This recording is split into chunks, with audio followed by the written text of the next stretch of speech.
Staatsman.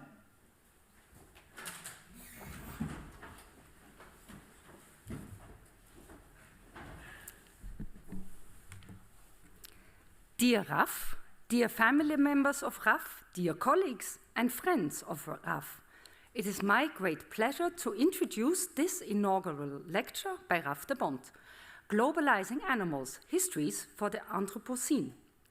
Raf is professor at our history department at our Faculty of Arts and Social Sciences. It's not an easy task to introduce Raf, as his field of expertise, and this is also stressed by his peers, is so vast and his work is so innovative and path-breaking. On the one hand, he goes back to the origins, looks at how people thought about where it all began, evolutionary theory and the reception thereof. He then also focuses on the history of ecology and the role of international conservation, I always want to say conversation, but conservation organizations. But then on top of that, he also specializes in the history of fieldwork and examines animal history. This impressive breadth of expertise can be subsumed under the umbrella of history of science and the environment in the 19th and early 20th century. But to illustrate what I mean, it suffices just to quote two of his publications: Eating Game, Proteins International Conservation and the Rebranding of African Wildlife, 1955 to 1965, Nature's Diplomats, Science, Internationalism and Preservation. It thus comes as no surprise that Raf, already at this stage, can look back on a very impressive academic career. He studied history at the University of Leuven and the University of Illinois at Urbana-Champaign. In 2005, he then took his doctoral degree with a thesis on the reception of evolution theory in Belgium. Before coming to Maastricht, he has been a postdoc at the University of Leuven and a visiting fellow at renowned institutions such as Cambridge University and Imperial College London. Very quickly after joining us at Maastricht University, Raf already brought in a very prestigious grant. In 2012, he was awarded a VD subsidy for the project that I already mentioned, Nature's Diplomats. I had the pleasure to work together with you, Raf, then, in my capacity as director of the graduate school. And I was very much impressed by the way you filled this role as project leader and PhD supervisor. Raf is very approachable and open and easygoing, but at the same time he has a very clear vision of where he wants things to go and then actually also implements these objectives into practice. This combination of being so open and approachable and having a clear vision makes him also a great head of department, of the history department. This is a role that he took on recently, on top of everything else, and we are very grateful for this. What do I mean by everything else? Just to name a few things. He's currently coordinator of a Vici grant and coordinator of a Horizon 2020 project, and those are just some of the funding highlights. He teaches, and he also especially teaches our bachelor students, which we always want our professors to do, and he has given talks at a plethora of national and international conferences. As you will just see in a moment, he's a seasoned speaker.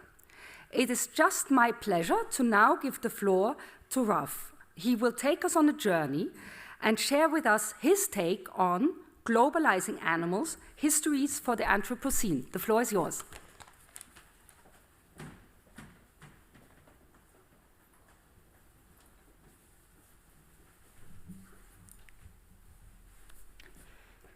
Hooggeacht publiek, dear all.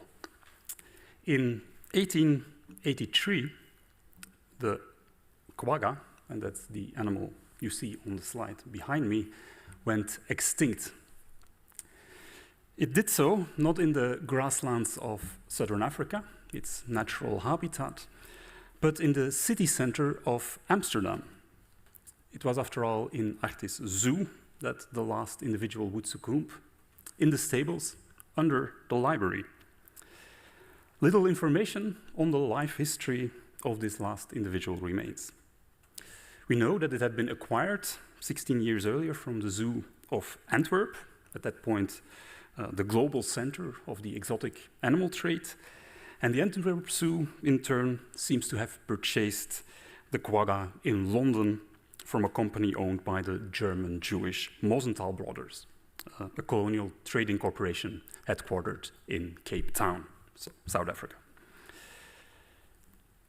Obviously, a living quagga must have been a rare object of transport.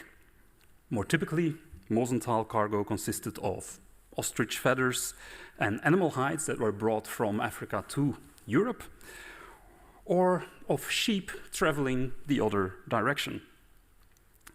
Such trade thus not only made exotic animals visible for the Amsterdam bourgeoisie, but it also drastically changed the ecology of southern Africa, where domestic breeds followed colonists and outcompeted wild animals. The last quagga was caught in a landscape undergoing radical transformations. Transformations fueled by the fact that the landscape in question had become integrated in the global economy. Now, the story of the extinction of the quagga, both in Amsterdam and in southern Africa, is in short a story of globalization. The quagga, however, is not a typical actor in the histories that have been written about the globalization process. Undomesticated animals, like indeed plants, ecosystems, or the natural world more generally, have only received meagre attention in those histories. The historian Dipesh Chakrabarty highlighted exactly this point when he wrote in 2015 that, and I quote him, "Humans are central to all stories of globalization, celebratory or critical." Chakrabarty stressed that such a homocentric focus is problematic, particularly for the times we are living in.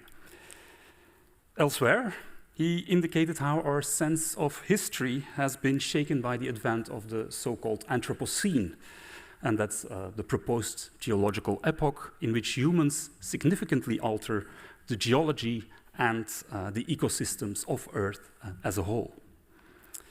In the Anthropocene, I quote Chakrabarty again, the distinction between human and natural histories has begun to collapse. Now, Chakrabarty saw human-induced climate change as illustrative of this merger between the histories of the human and the natural. But there are, of course, many more examples to think of.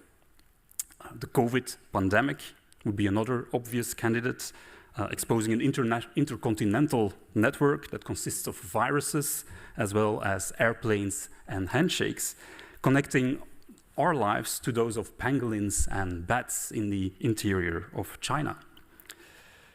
The COVID crisis, like indeed the climate crisis, should certainly prompt us to reassess our histories of globalization. And part of this reassessment should be to bring the interaction of humans with the non-human environment much more to the fore than is currently the case. So, in what follows, I will explore what would happen if we part from the homocentric story Chakrabarty alludes to, and I will develop some ideas about how a more than human history of globalization could look like. Before further complicating the notion of globalization, however, I will quickly revisit some of the complications that scholars have wrestled with so far. It has become, of course, a bit of a truism to state that globalization is a contested concept. Since its rise to fashion in the 1990s, scholars have disagreed over the exact meaning of the term, over whether it usefully describes an actually existing phenomenon, and if so, when and where globalization exactly has taken place. These discussions continue, be it that most present-day scholars converge on the opinion that we're actually witnessing an expansion, a concentration, and an acceleration of worldwide relations. In an early phase, social theorists and journalists saw this expansion, concentration, and acceleration as a contemporary phenomenon. but historians, as historians do, were quick to challenge the newness of globalization, highlighting that long-distance connections have been with us for centuries, even millennia. Simultaneously, they have stressed that globalization has often been misrepresented as a self-propelled and autonomous process, while in reality it is contingent, uneven, and ambiguous. Yet, even then, or maybe better, certainly then, globalization remains a powerful concept. Changes in cross-continental connectivity matter, and they have an impact on personal lives. Just one anecdotal example. As a child in the 1980s, I did have toys made in China, but my worldview was still largely shaped by Belgian comic books and national television. My sons, however, and you can ask them afterwards during the reception, they read Japanese manga, follow international YouTube stars, and play online games with players from all over the world. Now, YouTube and manga are indeed typical subjects in the current scholarship on globalization that, as indicated, focuses on humans and human-made things. This does not preclude, however, that at least some scholars have started to address the relation between globalization and the non-human environment. And one group, mostly political scientists and geographers, have looked into what they describe as environmental globalization, or the ways in which environmental ideas and policies have become globally entangled, focusing, for instance, on the increasing power of international environmental NGOs or multilateral treaties. A second group then situates its subject on the other side of the nature-culture divide, largely consisting of environmental historians and ecologists. This group studies so-called biological globalization, and that's a term that refers to the increasing global dispersal of particular animals, plants, and diseases as a result of human trade and migration. The most iconic episode in the histories of such biological homogenization is certainly the so-called Columbian exchange. That is the transfer of organisms between continents that took place in the wake of Columbus's landing in America.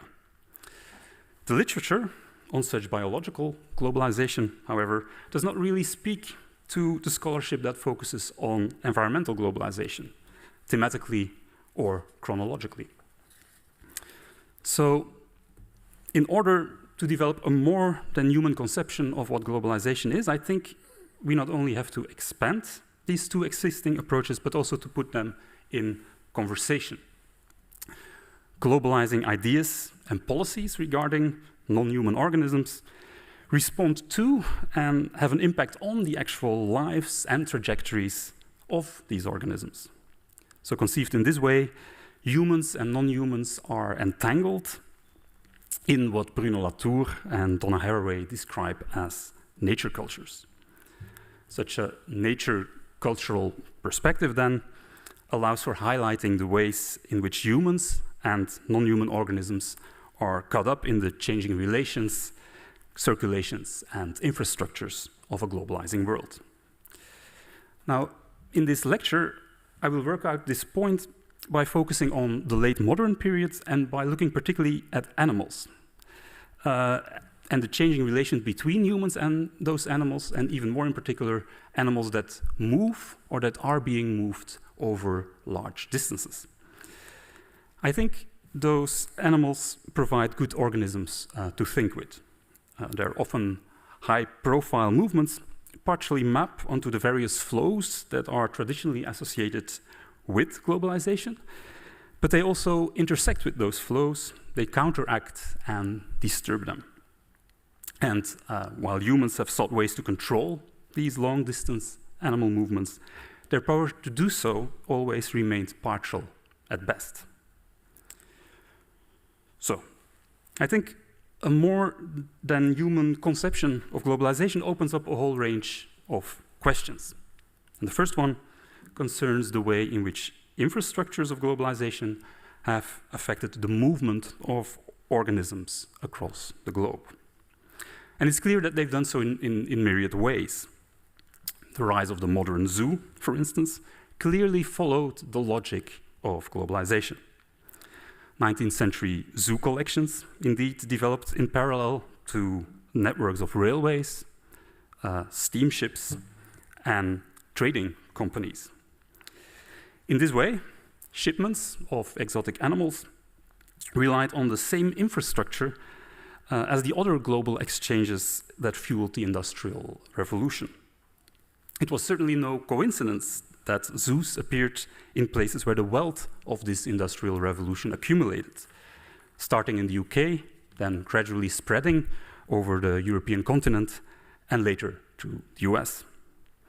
The same harbor cities that in the second half of the 19th century became crucial hubs in networks of global trade, for instance Hamburg or Antwerp, also turned into centers of the global circulation of zoo animals. Globalization, furthermore, left its traces in the ambitions of 19th century zoo enthusiasts. Many initiators of zoological gardens saw their institutions as places to acclimatize and breed exotic animals for utilitarian purposes. And the horizon of those acclimatizers was global. In a book of 1861, Isidore Geoffroy Saint-Hilaire, and that is the founder of the French Société Zoologique d'Acclimatation, not only presented his society as cosmopolitan, but he also believed its task was to turn exotic animals into cosmopolitans. An early success of this, he boasted, was the silkworm, and I quote him, which nature had made exclusively Asiatic, while culture turned it into a cosmopolitan. Geoffroy's acclimatization initiatives were driven by visions of progress and imperialism, but he clearly also tied them to narratives of globalization. I quote him again. Through the perfection of navigation, the multiplicity of international communications, and the establishment of European colonies in every corner of the globe, the natural riches of the entire world are now at our disposal. In the 20th century, Geoffroy's dreams of acclimatization would gradually vanish, but the reliance of zoos on global trade networks remained. Furthermore, the format of the public zoo and the bourgeois values it incarnated globalized itself. Today, there are indeed over 10,000 zoos spread over the 5 continents, constituting a network in which millions of animals circulate. The infrastructures of globalization have not only intensified intentional movements of animals, but also unintentional ones. In 1930, the British ecologist Charles Elton wrote in Animal Ecology and Evolution that, I quote, "With the tremendous radiating power of the world's transport, the introduction of alien animals is now almost a daily occurrence."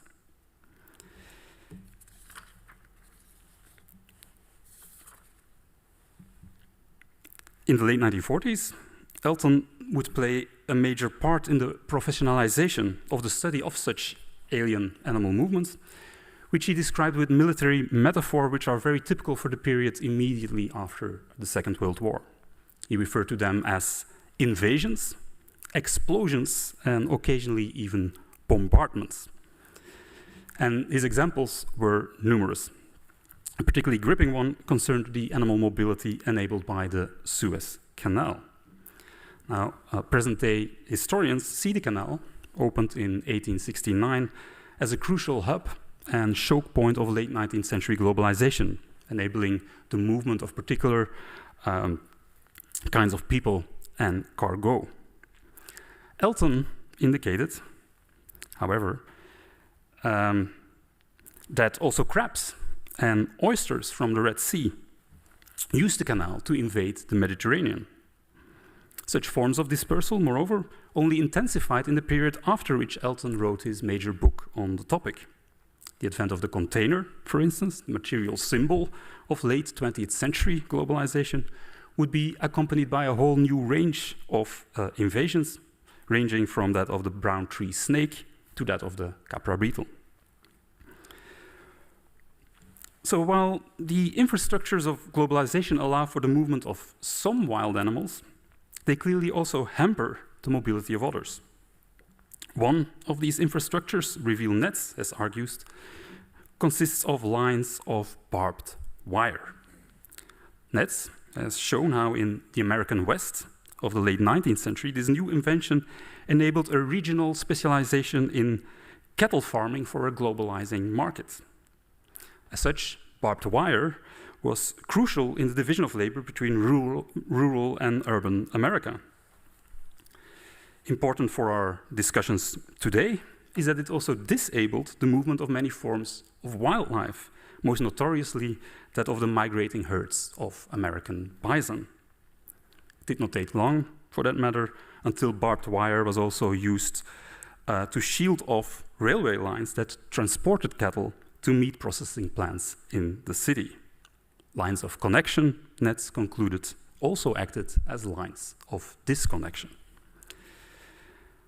Now, while human activities increasingly shaped animal mobility across the globe, it took until the 20th century for the sciences of such mobility to professionalize.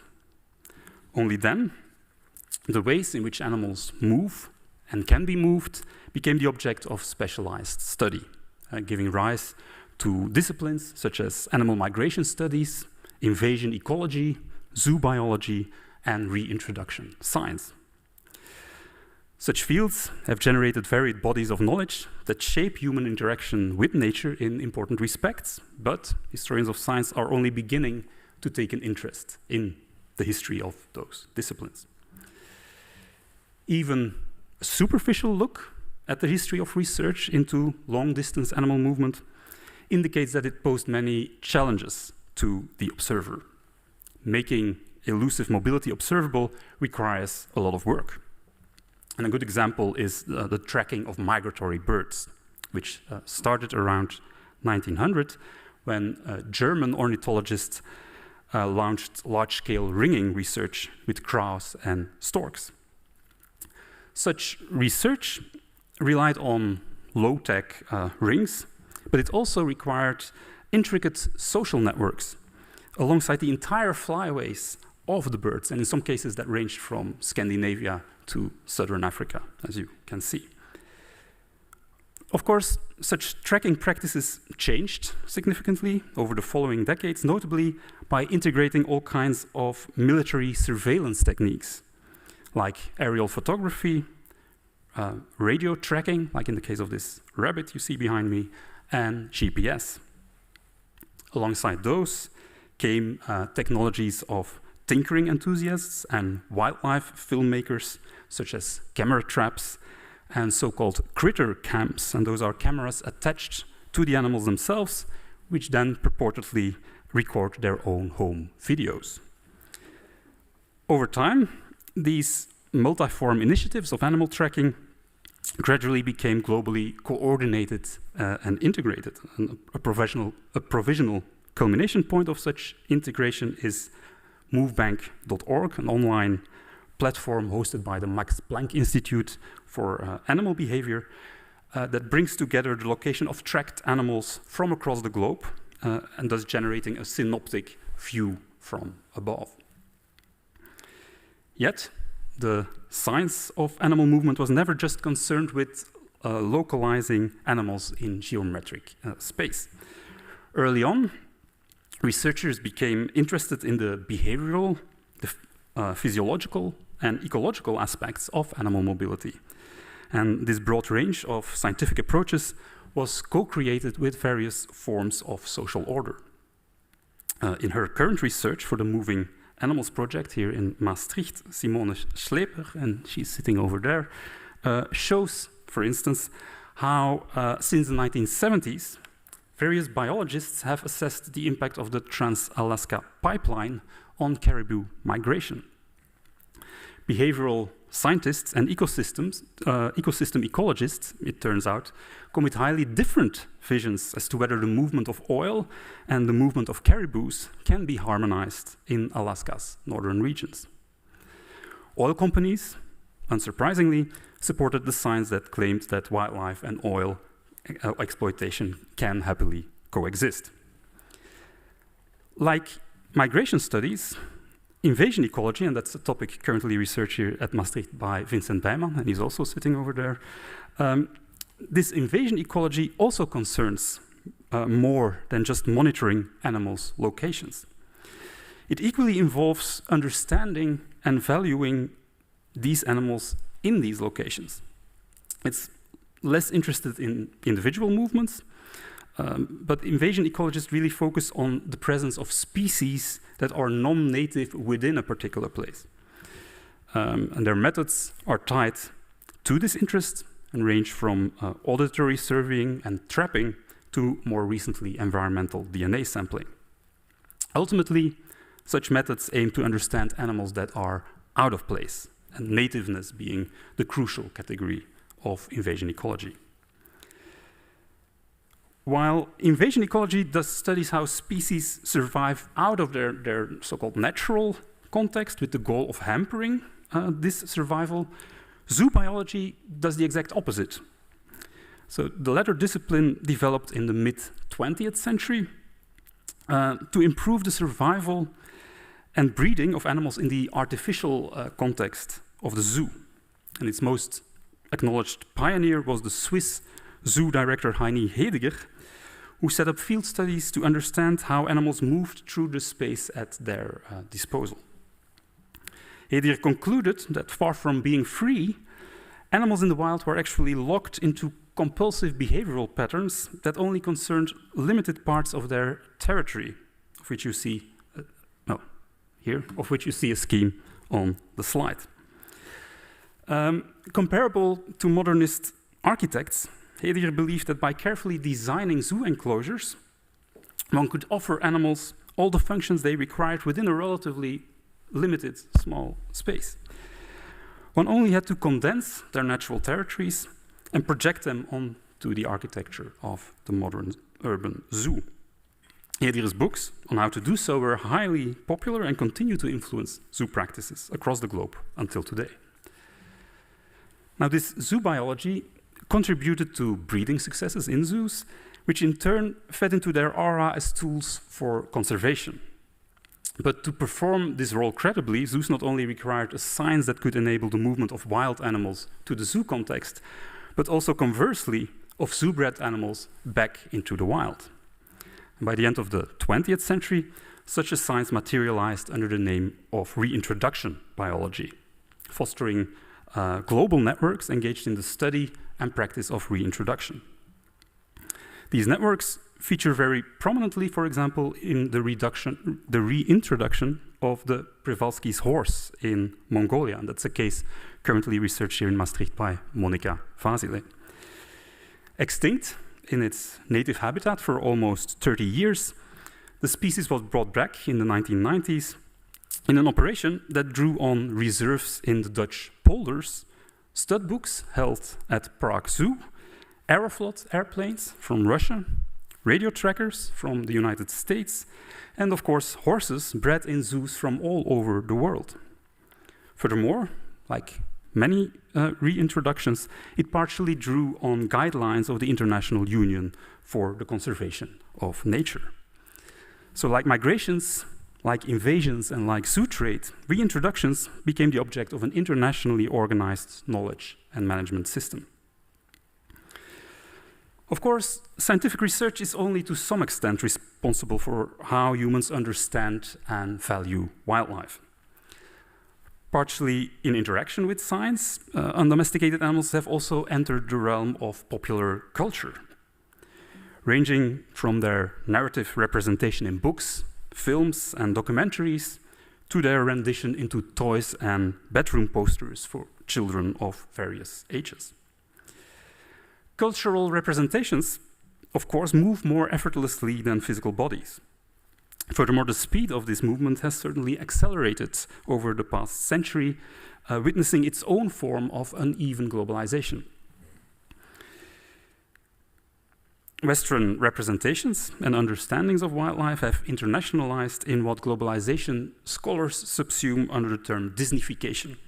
And this process really sped up in the 1990s with multinational media corporations such as National Geographic or Discovery Channel consciously focusing on nature as a subject that could smoothly cross cultural and ideological divides. Yet the stories that these corporations circulate are neither new nor ideologically neutral.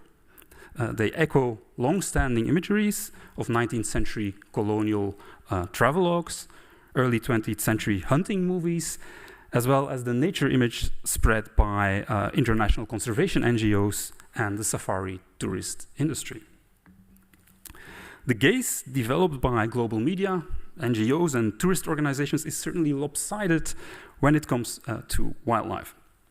It focuses on a limited number of species, places, and indeed movements. The migration of the wildebeests in the Serengeti, for example, has been turned into an iconic instance of pristine wilderness by an almost endless series of internationally resonating films, ranging from Bernard Gimek's Serengeti darf nicht sterben in 1959, BBC's Life series in the 1960s with David Attenborough, of course, in the field, to National Geographic's Great Migrations of 2010. International NGOs and tourist associations both stimulated and exploited this global media attention with very tangible results on the ground. In the Serengeti, a national park infrastructure was designed to control various forms of movement, of migrating wildebeests and zebras, but also of foreign tourists, of the invasive species those foreign tourists brought, and of the local Maasai, who in several stages were evicted from the park's grounds. So all this might serve as a reminder that internationally circulating representations of animals play into unequal power dynamics. In her work, anthropologist Anu Jallet indeed points to the long-distance power of so-called cosmopolitan animals. Now, unlike Geoffroy Saint-Hilaire, Jallet uses this term not to refer to the animals themselves, but to globally dominant representations of those animals. Taking the example of the Bengal tiger, she shows how global representations marginalize the understandings of people who actually share their living space with those tigers, and who also believe that conservation programs unsettle their interactions with those animals by making them more aggressive. It might be clear that over the past century, a relatively small number of transnational media corporations, NGOs, and tourist associations have made a limited group of charismatic animals increasingly visible for a global audience.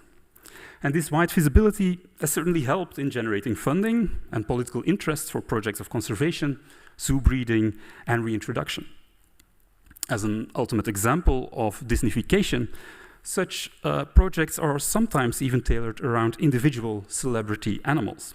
And the best known case is probably that of Keiko, the captive orca who starred in the Warner Brothers film Free Willy, and who, in the late 1990s, became the object of a controversial and expensive and in many ways also problematic project of releasing him back into the wild. The story is just another example of how global cultural visibility can affect actual animal movement. Now, of course, not all animals are as culturally privileged as Keiko is.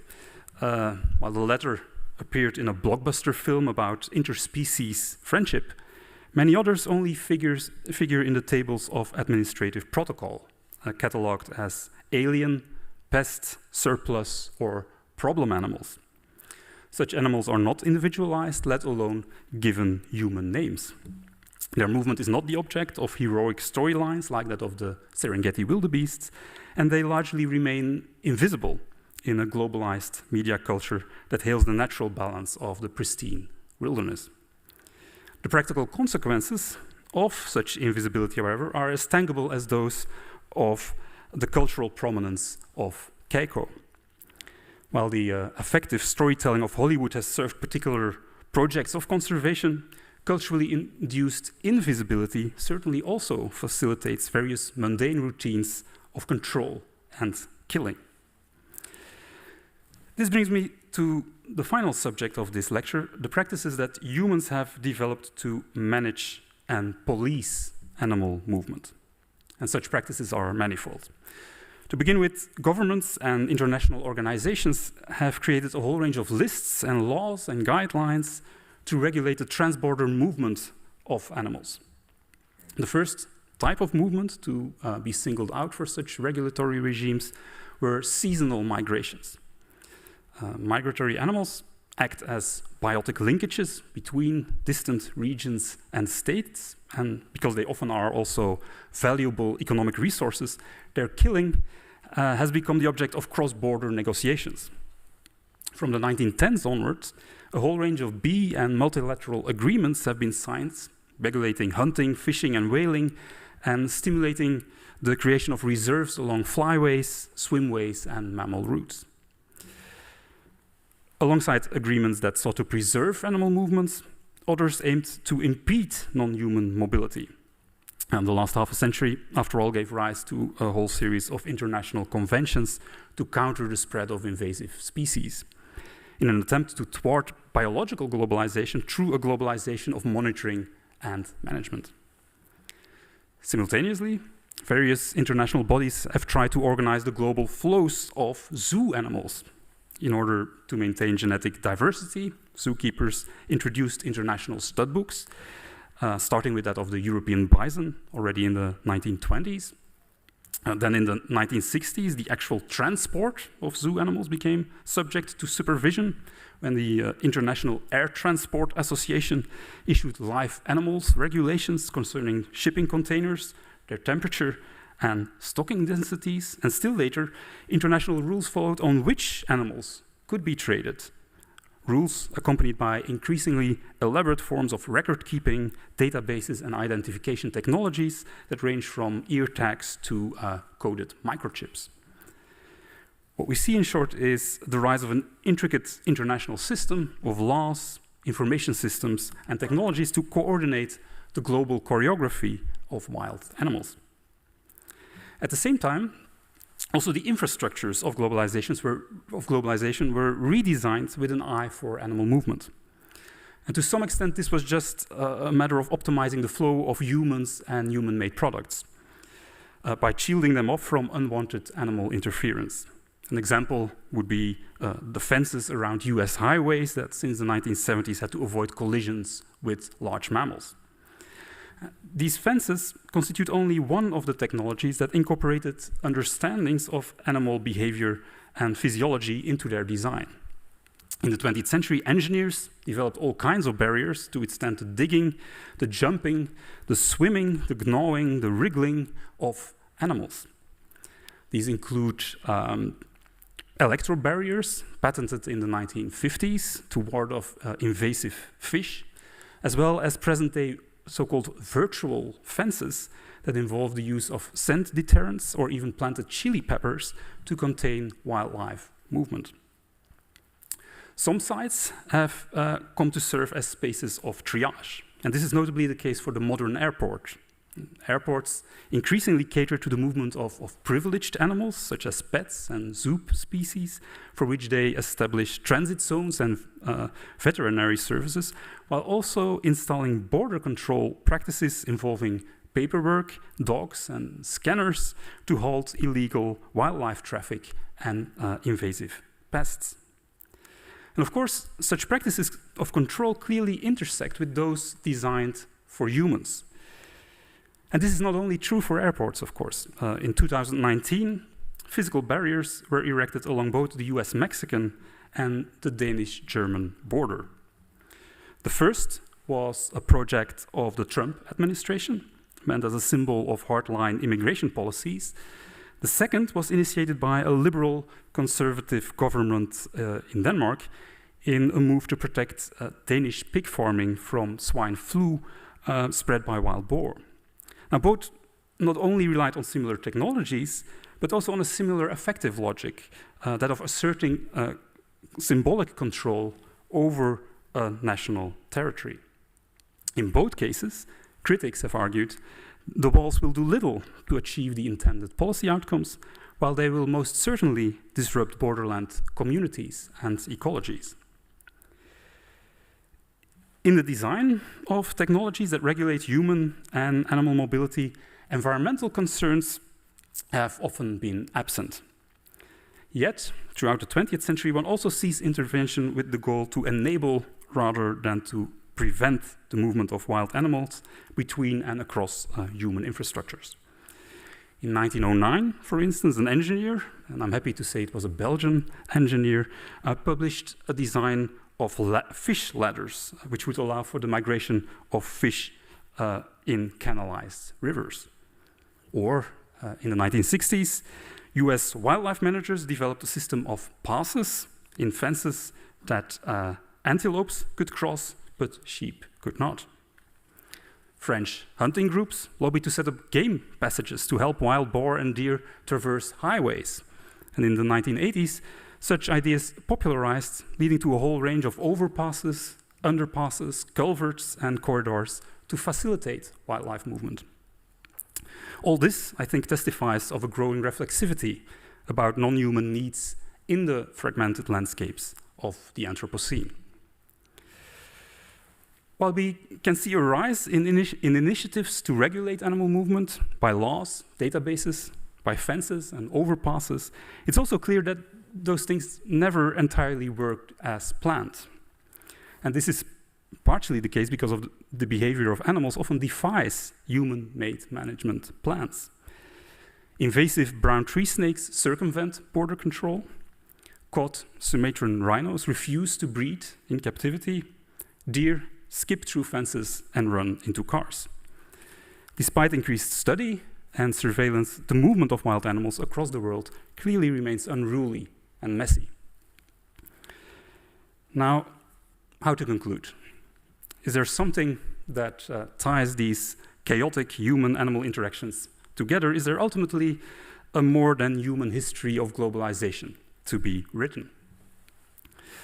There are probably various ways to conceptualize such a history, and one productive approach might be to think of globalization as the development of what I would call world nature cultures. And this term, of course, is a blend of, on the one hand, world culture, a notion often used in globalization literature, and the aforementioned notion of nature cultures. As indicated, the latter component, nature cultures, implies that the human and the non-human are always entangled. Undomesticated animals, to return to that topic, are part of these entanglements. They live in a world of highways, of containers, of databases, laws, and Disney films. Their lives are enmeshed in a web of relations with humans and human-made things, and such relations, of course, are subject to change. The examples I have drawn on in this lecture seem to just suggest that over the past century and a half there has been an acceleration and a growing concentration of connections, and that these connections expand over increasing distances, hence the construction of world nature cultures. Yet, the examples discussed in this lecture also indicate that we should not think of these developments as monolithic or all-encompassing. The networks discussed might be transcontinental, but they do not reach all the corners of the Earth. These networks, furthermore, are implicated in a complex set of processes with often contradictory results. Like cultural globalization, the globalization of nature cultures generates both homogeneity and difference. On the one hand, transcontinental phenomena, such as conservation biology, the National Geographic Channel, or live animals regulations, streamline representations of and interactions with animals across the globe. Global infrastructures, furthermore, contribute to the spread of particular animal species, thus bringing about biological homogeneity. Yet, long-distance connections can also help to maintain or even restore local particularity. The reintroduction of the Przewalski's horse in Mongolia, to return to that example, might be a transcontinental endeavor, but it also strengthens the national symbolic value of the species and helps to set the Mongolian steppes apart from grassland areas across the world. World nature cultures, in the end, are always multifaceted and fragmented. In the emerging world nature cultures of the last century, multifaceted and fragmented as they may be, one can clearly see an increasing human awareness of animal mobility. And often this awareness has been part of modernist ambitions, ambitions of surveillance, ambitions of control. Yet, I think the past also offers more optimistic stories of experiments that seek to attune human and non-human movements in a shared choreography. Ecoducts have appeared across highways, fish ladders along dams, antelope passes in sheep-tied fences. Surely these developments took shape in the margins of the global economy, but they can prove inspirational. Maybe they can even provide us with a place to start from in reflecting on which nature cultures we would want for the future. Dear friends of the humanities and the social sciences, as you all know, the most wonderful part of Dutch inaugural lectures comes at the end, and that's the word of thanks. In the academic world, it does not come closer to an Oscar ceremony than this, but I promise to be brief. So let me start by thanking the rector, Rianne Letchert, the members of the executive board of Maastricht University, as well as the board of my own Faculty of Arts and Social Sciences for their role in establishing this chair in the history of science and the environment. In particular, I would like to thank both our past and current dean for the confidence and support. Dank u wel, Sophie. Dank u schön, Christy. Nu ik toch talen aan het verhaspelen ben, ga ik nog graag even door in het Nederlands. Strikt genomen zijn academici natuurlijk ook een soort van bewegende dieren. En mijn eerste habitat bevond zich niet hier, maar in Leuven. Ik leerde daar erg veel aan het geschiedenisdepartement, gedeeltelijk ook over geschiedenis. Er zijn te veel mensen om te danken voor de prettige herinneringen, maar ik vermeld hier graag Jo, Kaat, Liesbeth, Rajesh, Elwin, Jolien en Joris. Na Leuven vond ik een andere ecologische niche hier in Maastricht. Al geef ik toe dat de kennismaking aanvankelijk een beetje desoriënterend was. Het leven is er probleemgestuurd en het organigram gebaseerd op de matrix. Maar al snel ontdekte ik echter dat achter die matrixstructuur een groep schuilt die inclusief, warm en stimulerend is. Er zijn te veel collega's om te danken binnen en buiten MUST en het geschiedenisdepartement. Ik zou toch in het bijzonder graag de clubleden van het Moving Animals project willen vermelden. Cyrus, Jens, Monica, Simone en Vincent. Daarnaast ook mijn kantoorgenoot, alsnog Geert, goeiesmorgens, Somsen. En mede-anthropocenoloog Vincent Lagendijk. Valentina en Cyrus dank ik om mee te denken over deze oratie. Ik dank graag mijn ouders. Niet alleen omdat ze tijdens de jaarlijkse vakanties van mijn kindertijd telkens plaatsmaakten voor een bezoek aan minstens één, soms wat bouwvallige dierentuin, maar toch vooral om te zijn wie ze zijn. Ik dank Nant en Linus om hun vrolijkheid, hun omstuimigheid en hun enthousiasme en ook om af en toe met mijn grappen te lachen. En tot slot dank ik Greet voor alle afgelopen jaren en met enige voortvarendheid meteen al voor de jaren die nog komen. Om het met Morrissey te zeggen, the pleasure, the privilege is mine. Tot zover, ik heb gezegd.